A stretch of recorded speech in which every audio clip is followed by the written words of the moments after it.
মূল্যস্ফীতি নিয়ন্ত্রণ এবং বিনিয়োগ বাড়ানোর বিষয়ে প্রস্তাবিত বাজেটে নেওয়া উদ্যোগে সন্তুষ্ট অর্থনীতিবিদ ও বিশিষ্টজনেরা। তবে রাজস্ব আহরণের টার্গেট বাস্তবায়ন কঠিন হবে বলে মনে করছেন তারা। আর স্থানীয় শিল্প গড়তে বাজেটে ইতিবাচক নির্দেশনা থাকলেও কৃষিভিত্তিক শিল্পের জন্য কাঙ্ক্ষিত বরাদ্দ দেওয়া হয়নি বলে অভিযোগ করেন কেউ কেউ। তৌহিদুর রহমানের রিপোর্ট। তিব্বত কদুর তেল চুলকে করে শক্ত আর মজবুত, ঠান্ডা মাথায় ভালোবাসার জয়। মধ্যপ্রাচ্য সংকট সহ সামগ্রিক অর্থনীতির কঠিন অবস্থায় 2026-27 অর্থ বছরের জন্য 9,38,000 কোটি টাকার বাজেট প্রস্তাব করেছেন অর্থমন্ত্রী আমির খসরু মাহমুদ চৌধুরী। নতুন প্রবৃদ্ধির সুযোগ সৃষ্টিতে সরকার নিরলসভাবে কাজ করে যাচ্ছে। এর ফলে মূল্যস্ফীতি, জ্বালানি সংকট এবং বিনিয়োগ স্থবিরতা কেটে যাবে বলে আশা উদ্যোক্তাদের।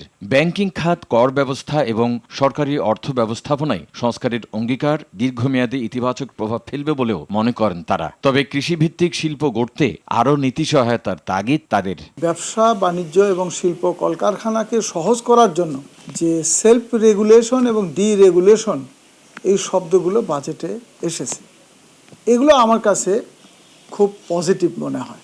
যতক্ষণ পর্যন্ত না কৃষি ভিত্তিক শিল্পায়নকে অতি আকর্ষণীয় করে না দেওয়া হবে, ততক্ষণ পর্যন্ত কৃষকের উৎপাদিত পণ্যের মধ্যস্বত্বভোগীর কাছেই তারা জিম্মি থাকবে এবং সেই জায়গাটা এই বাজেটে ঘাটতি আছে। এনবিআরকে দেয়া রাজস্ব আহরণের লক্ষ্যমাত্রা পূরণ কঠিন বললেও সামগ্রিকভাবে প্রস্তাবিত বাজেটকে ইতিবাচক হিসেবে দেখছেন অর্থনীতিবিদ ও বিশিষ্টজনেরা।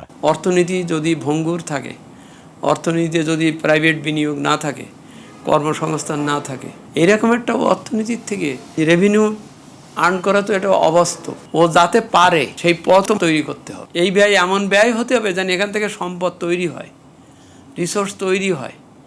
তাহলেই ব্যয় যেমন নিয়ন্ত্রণে থাকবে, তখন এর আয়ও তখন বাড়বে। দুটি চ্যালেঞ্জকে সামনে রেখে বাজেটটি প্রস্তাবিত হয়েছে। একটি হচ্ছে মূল্যস্ফীতি নিয়ন্ত্রণ এবং আরেকটি হচ্ছে যে বিনিয়োগের মাধ্যমে অর্থনীতিকে চাঙ্গা করার একটা প্রয়াস। যে এই দুটো উদ্দেশ্যকে মাথায় রেখে বেশ কিছু জায়গায় বিভিন্ন ধরনের প্রস্তাবনা রয়েছে, যেটি ইতিবাচক। তবে বৈদেশিক ও অভ্যন্তরীণ ঋণ মূল্যস্ফীতি বাড়াতে পারে বলেও মনে করেন তারা। বৈদেশিক ঋণের বদলে যদি আবার আভ্যন্তরীণ ঋণের দিকে আমরা বেশি যাই, সেটি কিন্তু আবার ব্যক্তি খাতে মুদ্রা যে প্রবাহ, ব্যক্তি খাতে ঋণের যে প্রাপ্যতা, সে ঋণের প্রাপ্যতার জায়গাটা সংকুচিত করে দেয়। বাজেটে দেয়া বরাদ্দের সুফল পেতে দুর্নীতি বন্ধের তাগিদ সবার।